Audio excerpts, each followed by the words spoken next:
प्रिय विद्यार्थियों, social research method के अंतर्गत तथ्य संकलन करने की विधियों की श्रेणी में हम लोग तथ्य संकलन करने की प्रश्नावली प्रविधि के बारे में बात कर रहे थे। इसके अंतर्गत हमने प्रश्नावली के अर्थ को देखने का प्रयास किया। प्रश्नावली के संबंध में जो विभिन्न विद्वान हैं, जैसे ब्लूमबर्ग हैं, गुडे एम हट हैं, पोप हैं, विल्सन हैं, इन लोगों ने जो प्रश्नावली की परिभाषा दी है, उन परिभाषाओं के बारे में बात करी और उन परिभाषाओं का निष्कर्ष निकाला। कहा कि प्रश्नावली प्रश्नों की एक सूची होती है, प्रश्नों का एक समुच्चय है, जिसमें एक पत्रक का प्रयोग किया जाता है, ठीक है, और जिसमें विभिन्न प्रकार के प्रश्न होते हैं जो कि अध्ययन विषय से संबंधित होते हैं, जिनके माध्यम से अनुसंधानकर्ता अपने अध्ययन विषय से संबंधित प्राथमिक तथ्यों का संकलन करता है। इसके पश्चात हमने प्रश्नावली के विभिन्न प्रकारों की चर्चा की, जिसमें हमने बताया कि एक संरचित प्रश्नावली होती है, एक असंरचित प्रश्नावली होती है, एक बंद सीमित और प्रतिबंधित प्रश्नावली होती है। चौथा जो प्रश्नावली का प्रकार है वह खुली प्रतिबंधित और असीमित प्रश्नावली होती है।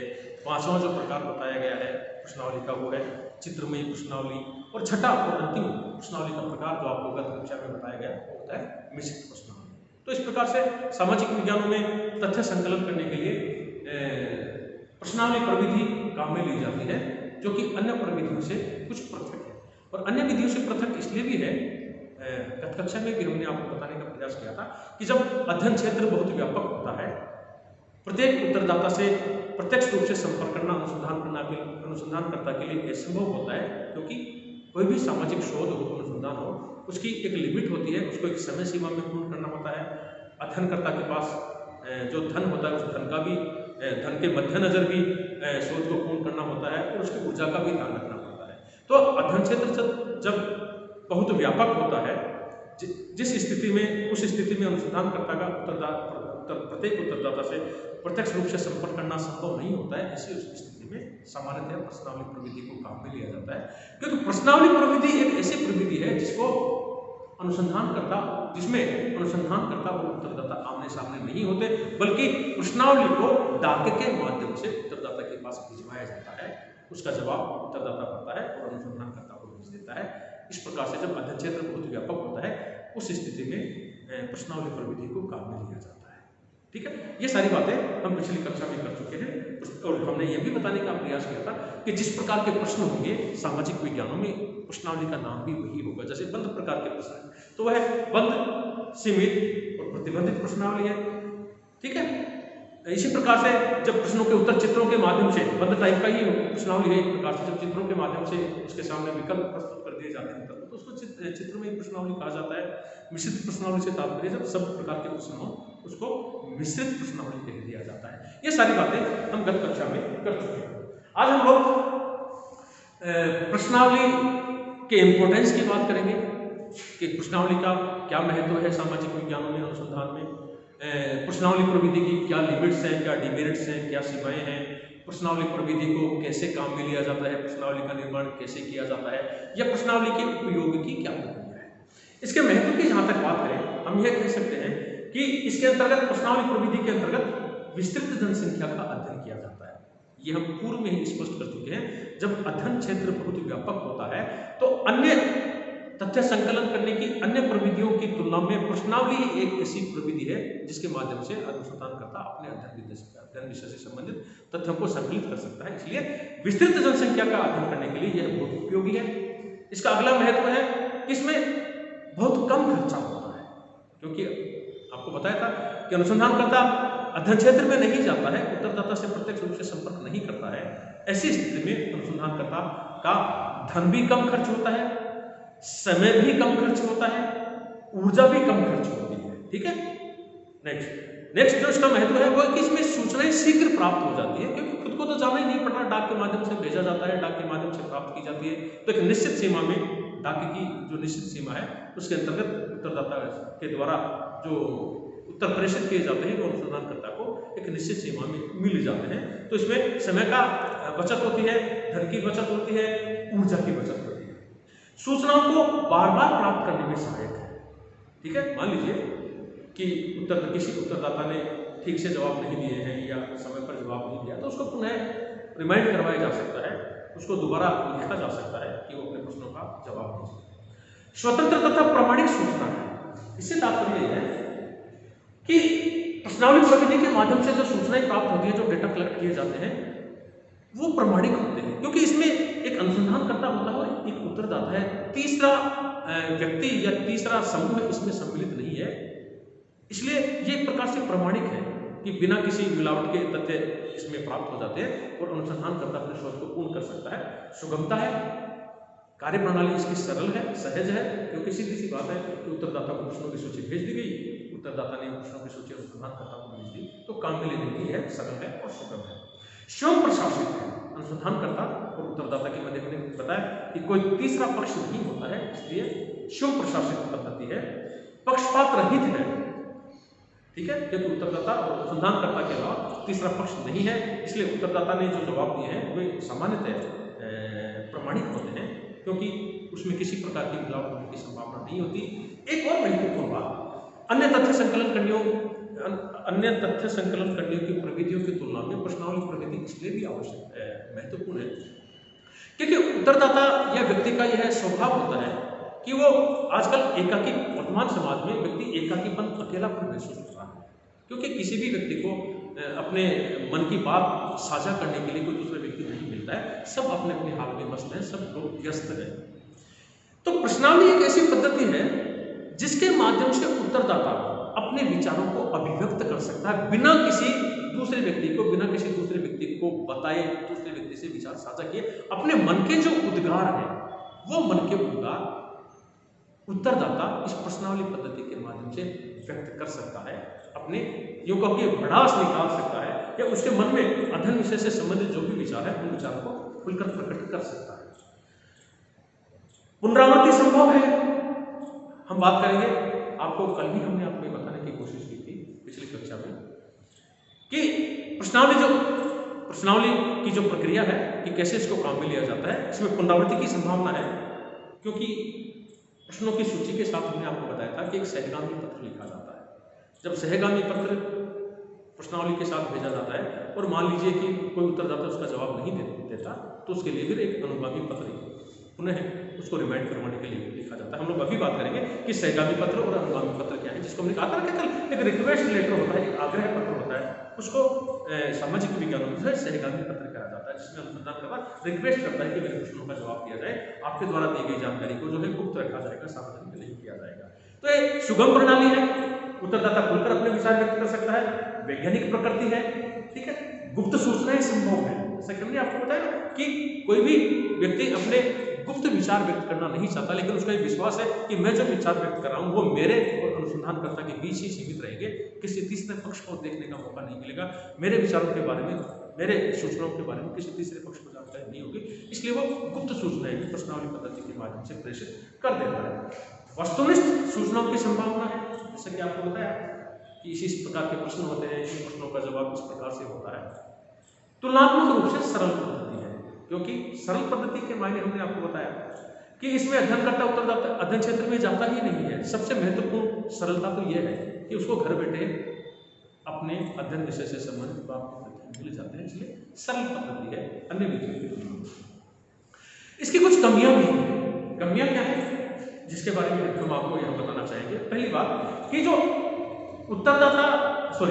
अनुसंधानकर्ता निदर्शन पद्धति के माध्यम से जो उत्तरदाता का चुनाव करता है, या जो भी उसने उत्तरदाता को चुनाव करने के लिए जो पद्धति काम में ली है, उसमें प्रतिनिधित्वपूर्ण निदर्शन हो यह आवश्यक नहीं है, क्योंकि उत्तरदाता सुविधा देखता है कि उसको कितनी आसानी से और कितने कम समय में अपने अध्ययन विषय से संबंधित प्राथमिक तथ्य मिल जाएंगे, इसलिए प्रतिनिधित्वपूर्ण निदर्शन का होना या उत्तरदाता होना इसमें संभव नहीं हो पाता है।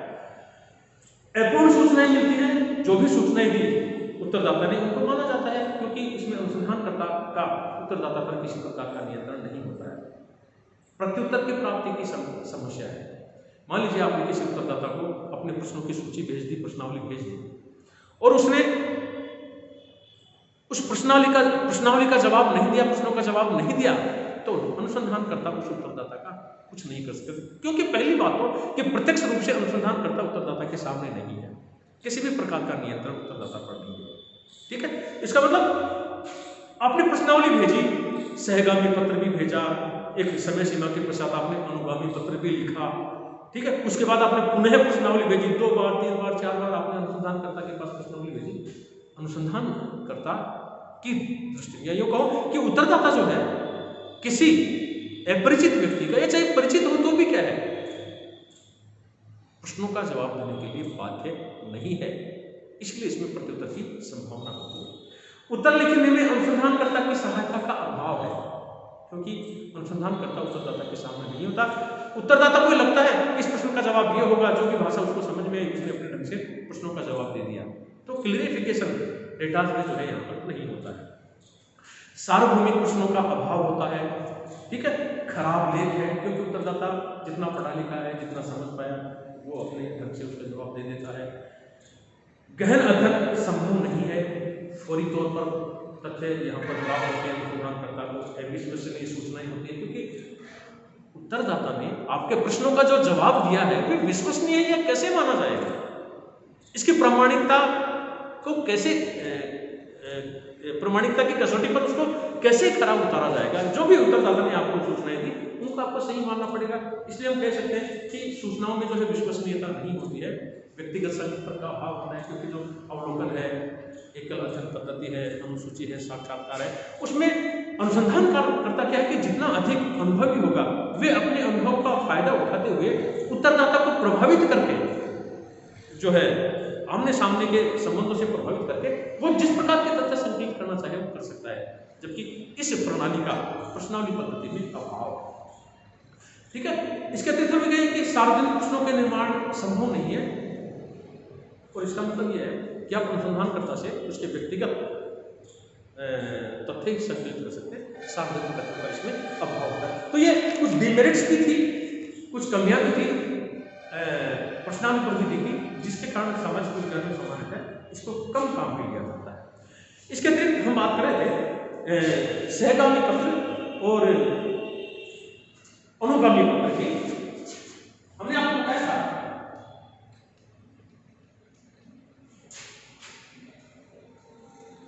एक सहगामी पत्र होता है और एक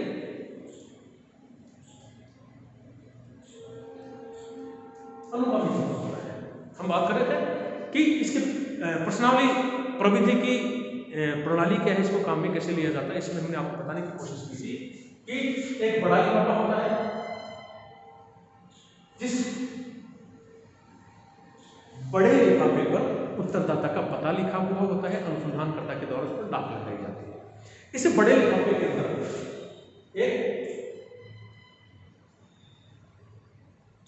छोटा लिफाफा होता है जिसको हम लोग जवाबी पत्र कहते हैं। इस छोटे लिफाफे पर अनुसंधानकर्ता का पता लिखा हुआ होता है और अनुसंधानकर्ता के द्वारा ही इस पर डाक लगा दी जाती है, क्योंकि उत्तरदाता हमारे लिए पैसे खर्च क्यों करेगा, अनुसंधानकर्ता के लिए पैसे खर्च क्यों करेगा। बड़ा लिफाफा जिस पर उत्तरदाता का प्रश्न लिखा होता है, इस बड़े लिफाफे में क्या क्या होता है, एक तो छोटा लिफाफा होता है जिस पर अनुसंधानकर्ता का पता लिखा हुआ होता है और अनुसंधानकर्ता के द्वारा ही डाक टिकट लगाई जाती है। इस बड़े लिफाफे में एक छोटा लिफाफा हो गया, ठीक है। दूसरी जो चीज होती है वो होती है प्रश्नावली। या हम ये कहें कि पहला जो कागज हो गया, जो पत्र हो गया, इस बड़े लिफाफे में वो एक प्रश्नावली होगी जिसमें अपने अध्ययन विषय से संबंधित प्रश्न है जो कि अनुसंधानकर्ता के द्वारा बनाए गए, जिनके माध्यम से वो उत्तरदाता से अपने अध्ययन विषय से संबंधित प्राथमिक तथ्य संकलन करना चाहता है। दूसरी चीज छोटा लिफाफा हो गया, इस पर अनुसंधानकर्ता का पता लिखा होता है। तो तीसरी जो सामग्री होती है इसमें, वो तीसरी सामग्री सहगामी पत्र होता है। सहगामी पत्र का तात्पर्य है एक रिक्वेस्ट लेटर, एक आग्रह पत्र, जिसमें अनुसंधानकर्ता अपने उत्तरदाता से यह निवेदन करता है कि श्रीमान या श्रीमती या XYZ जो भी जिसके पास जो भी उसका उत्तरदाता है उसका संबोधित करते हुए पत्र लिखता है कि मैं इस विषय पर एक शोध कार्य करना चाहता हूँ, एक अनुसंधान करना चाहता हूँ जो कि समाज के लिए उपयोगी हो सकता है। इसमें आपका सहयोग अपेक्षित है। कृपया जो संलग्न इस पत्र में जो आपको प्रश्नावली प्राप्त हुई है उस प्रश्नावली के अंतर्गत जो प्रश्न हैं उनको ठीक से समझते हुए उन प्रश्नों का ठीक से जवाब देने की कोशिश करें। आपके द्वारा दी गई जानकारी, आपकी जो व्यक्तिगत जानकारी है उनको गुप्त रखने का मैं विश्वास दिलाता हूं, किसी भी दृष्टि से उनको सार्वजनिक नहीं किया जाएगा, इसके लिए मैं आपको पूरी तरह से आश्वस्त करता हूं। इस प्रकार का जो पत्र अनुसंधानकर्ता के द्वारा लिखा जाता है, उत्तरदाता को जो भेजा जाता है उसको सहगामी पत्र कहा जाता है। तो ये 3 मटीरियल प्रश्नावली, प्रश्नावली के अलावा जवाबी पत्र जिस पर अनुसंधानकर्ता का पता लिखा होकर डाक टिकट लगी हुई होती है। तीसरा सहगामी पत्र, ये कुछ बड़े लिफाफे में डाल दिए जाते हैं और बड़े लिफाफे पर जैसा कि आपको बताया उत्तरदाता का एड्रेस होता है, डाक टिकट लगी होती है, उसको भिजवा दिया जाता है। जो ही उत्तरदाता को यह पत्र प्राप्त होता है वो खोलता है, इसमें उसको प्रश्नों की सूची मिलती है जिसको कि प्रश्नावली कहा जा रहा है। नंबर 2 एक सहगामी पत्र होता है और नंबर 3 अनुसंधानकर्ता का पता हुआ लिफाफा होता है जिसको कि हम लोग जवाबी पत्र कह रहे हैं।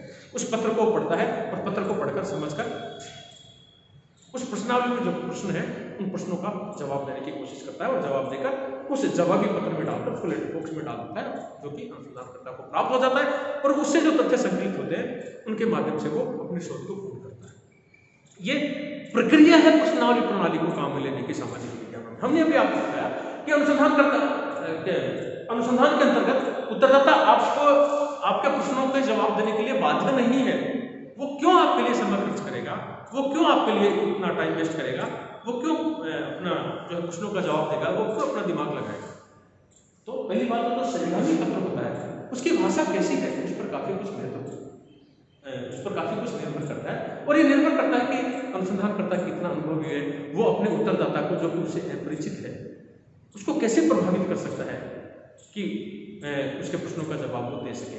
तो सहगामी पत्र इसमें काफी महत्वपूर्ण भूमिका निभाता है। जब आपने अनुसंधानकर्ता ने उत्तरदाता को प्रश्नावली भेज दी है, लेटर भेज दिया है, एक निश्चित समय के पश्चात भी आपके प्रश्नों का जवाब नहीं आ पाया है, आपको जवाबी पत्र नहीं मिल पाया है, ठीक है, वो वेट करता है। फिर जब निश्चित समय में आपको अपने प्रश्नों का जवाब नहीं मिल पाता है, आपका जवाबी पत्र नहीं मिल पाता है, तो उसके पश्चात एक और पत्र अनुसंधानकर्ता के द्वारा लिखा जाता है जिसको कि अनुगामी पत्र कहा जाता है। और अनुगामी पत्र से तात्पर्य निर्धारित समय में प्रश्नावली का जवाब निर्धारित समय में प्रश्नावली जो है जवाब सहित नहीं प्राप्त होने पर अनुसंधानकर्ता जो है उत्तरदाता को एक पत्र लिखता है। उस पत्र को अनुगामी पत्र कहा जाता है जिसमें अनुसंधानकर्ता द्वारा पुनः निवेदन किया जाता है। जो निवेदन सहगामी पत्र के माध्यम से किया गया था, लेकिन फिर भी निश्चित समय में आपको प्रश्नावली प्राप्त नहीं हुई है उत्तर सहित, तो अनुसंधानकर्ता एक और पत्र लिखता है जिसमें वो पुनः निवेदन करता है कि श्रीमान आपको हमने इस प्रकार से प्रश्नों की सूची भेजी थी, लेकिन आपका आज तक कोई जवाब नहीं आया, कृपया आप हमारी मदद करें, क्योंकि मेरे द्वारा जो शोध किया जा रहा है, अनुसंधान किया जा रहा है, वो समाज के लिए एक उपयोगी साबित हो सकता है, समाज सुधार के लिए या किसी भी दृष्टिकोण से सामाजिक विज्ञानों में एक महत्वपूर्ण योगदान हो सकता है जिसमें आपका सहयोग भी अपेक्षित है। इस प्रकार से पुनः निवेदन करता है, तो पुनः निवेदन करने के लिए जो पत्र लिखता है उसको अनुगामी पत्र कहा जाता है। इससे प्रभावित होकर अनुसंधानकर्ता उनके प्रश्नों का जवाब देने की कोशिश करता है। तो यह प्रक्रिया है। हमने प्रश्नावली के महत्व की बात करी, प्रश्नावली के डीमेरिट्स की बात की, हानियों की बात की, सीमाओं की बात की, और हमने प्रश्नावली किस प्रकार से काम में ली जाती है सामाजिक में, उस प्रक्रिया का एक हिस्सा हमने पुनः आपको निवेदन करते हैं कि सहगामी पत्र काफी कुछ महत्वपूर्ण भूमिका निभाता है इस प्रश्नावली पद्धति के माध्यम से तथ्य संकलन करते हैं। अनुसूची और प्रश्नावली में भिन्नता की जहां तक बात है, हम लोग एक बार अनुसूची के अध्याय का अध्ययन कर लें, फिर हम लोग प्रश्नावली और अनुसूची पद्धति में भेद करेंगे। यहाँ पर हम लोग समानता की बात कर सकते हैं कि प्रश्नावली और अनुसूची में क्या समानता है। यहाँ पर हम उल्लेख करते हैं आपको कि प्रश्नावली भी प्रश्नों की एक सूची है, अनुसूची भी प्रश्नों की एक सूची है, ठीक है। दोनों ही प्रश्न समूहों पर आधारित है।